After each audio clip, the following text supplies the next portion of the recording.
In October 2002, a quiet American suburb was paralyzed by fear. People were filling up their cars at gas stations, walking into supermarkets, or even mowing their lawns when suddenly shots rang out. They never saw where the bullets came from, and within seconds, innocent lives were lost.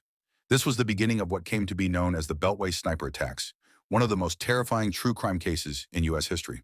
For 3 weeks, the Washington, D.C. area was held hostage by two killers working together. John Allen Muhammad, a former soldier, and his 17-year-old accomplice, Lee Boyd Malvo.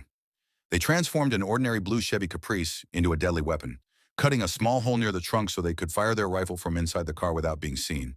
The victims were chosen at random: men, women, even a child. No one was safe. Panic spread quickly.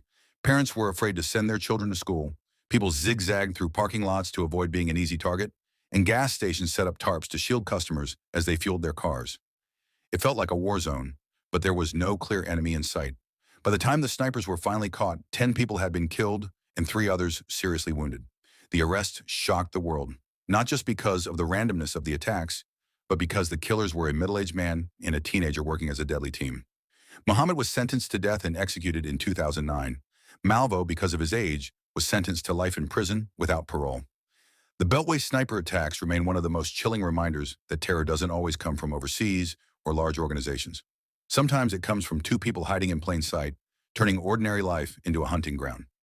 If you found this story shocking, don't forget to like, subscribe, and let me know in the comments which true crime case I should cover next.